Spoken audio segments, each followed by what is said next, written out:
Hi, I'm David. Hi, I'm Jelena. Welcome to our tutorial on happy wrists. Happy wrists in asana practice. It's very specific. Oh yeah.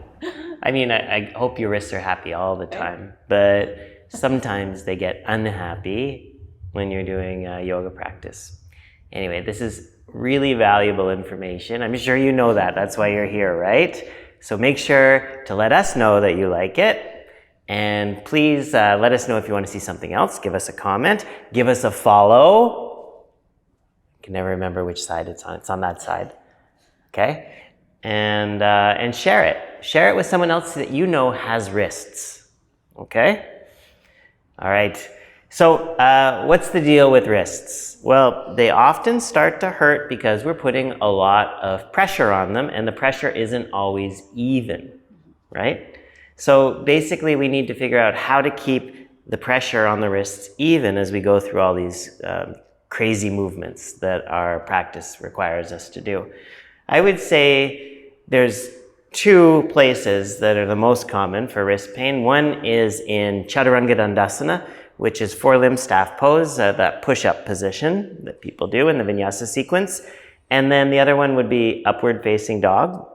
Yeah? I think so, yeah. Yeah, which is, when the shoulders are extended, and we'll see what happens there with the wrists. Or I guess at some point it just starts to hurt all the time. Yeah, once it starts to hurt, then it starts to hurt all the time. So I should say causes, right? Yeah. Yeah.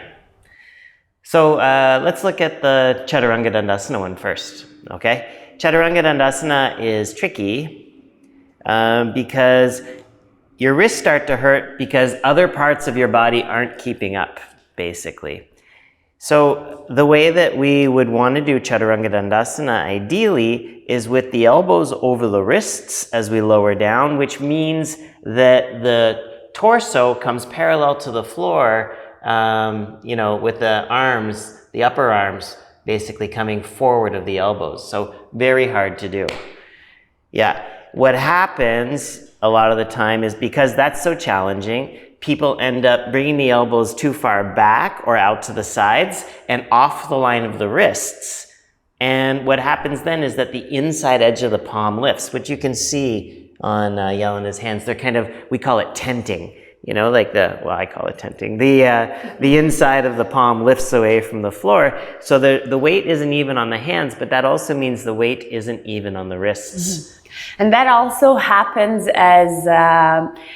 because we start to cheat. We start to get really exhausted by all the Chaturanga Dandasana, or maybe we still have to build strength to do it properly. So often we see students doing this thing where they catch the sides of their ribs and they kind of squeeze it, and then the rest. Yeah, they rest their body on the elbows. Weight. Yeah. And what that does, it brings you off all of these lines that David was mentioning, and it also doesn't help in building the strength. Yeah.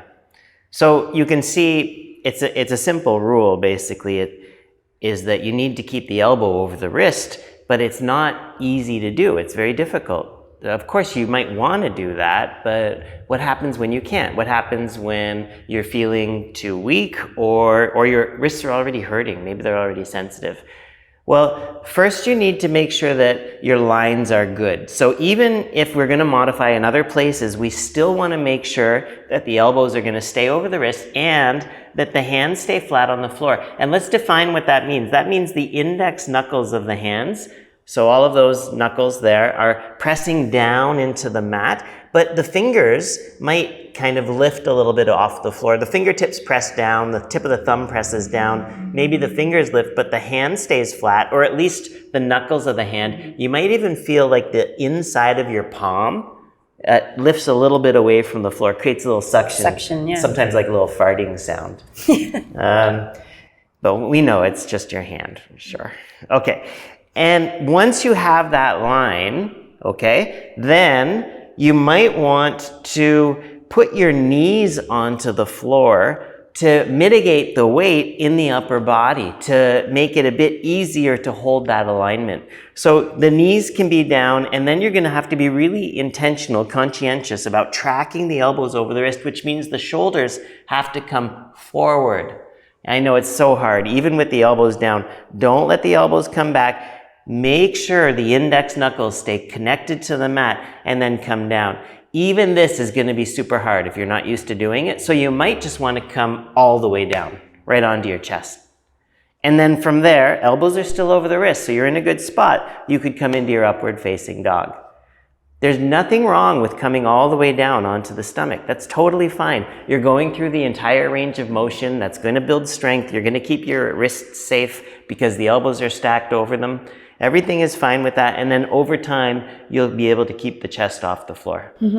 And you might even find yourself that you can kind of control descent for a little bit, and then there's no more control, even with the knees down on the floor. Again, I know David just said it, but just let yourself then do like a gentle belly flop. It's much, much better than kind of staying really high up thinking that that's somehow going to be healthier for the wrist and the shoulder and overall mobility.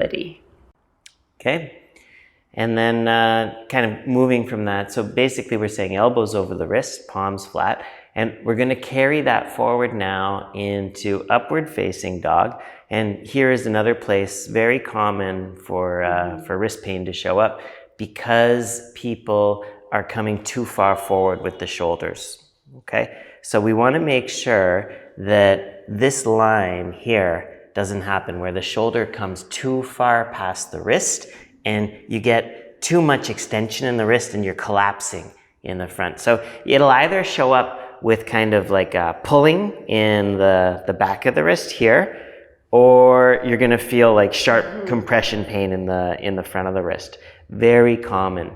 And the solution is to keep the shoulders, again, in line, and elbows in line with the wrists. But the way that you do it is a little bit different. It has to do with the feet this time, right? Because our back bend, well, maybe it's directional too. When we come up into our back bend and we're straightening the arms up, if our feet are too close to the hands and the back doesn't accommodate the extension, then we're going to be pushed forward onto the hands like that, and that's where the wrists will take it. So between Chaturanga and upward facing dog, you might have to create some room between the hands and the feet by sliding back on the feet before you come into upward facing dog. And then you got a perfect line here. And just like we were saying before, eventually you can get rid of that extra movement or that accommodation when the body starts to open up a bit, but you can't really stress your wrists while you're waiting for that to happen. And then also just pay attention to the way your fingers are being placed on the floor. We want the fingers to be apart, but that doesn't mean that you stretch them out as much as you can. Place the hands on the floor and then just gently open up your fingers so that you can feel that you can find some resistance by pushing the fingertips into the floor without stressing them out by opening them as wide as possible. So somewhere there, you play with it and you figure out what feels best for you.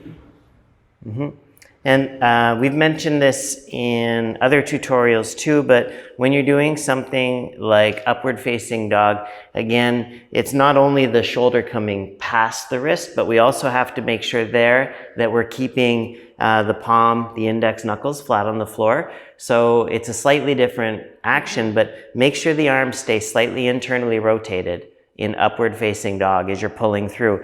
Don't let yourself roll onto the outsides of the wrists or the hands and lift the index knuckles. You know what I mean? By rolling the arms out to open up the chest and retracting the scapula. Keep the scapula protracted with inward rotation, connect through the index knuckles, and then use the strength of the arms to pull the chest through. That's a lot of information, but if you listen to it again, it's correct. Okay.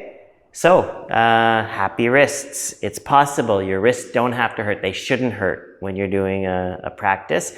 If it's a persistent pain and you can't escape it, even with this alignment tune-up, then you need to go check it out with a health professional. I've always found acupuncture really useful for stuff like that with wrist pain. Yeah, I've had it and figured it out through alignment and through getting treatment and stuff. So if you have it, you can get past it too, hopefully.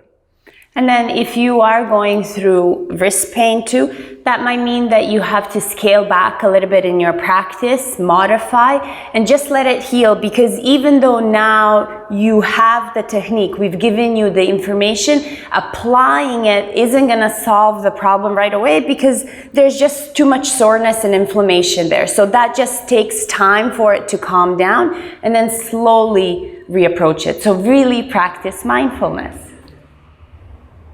Okay, I hope you like this tutorial. Give us a like, subscribe, share, and of course, please comment letting us know what we should do next.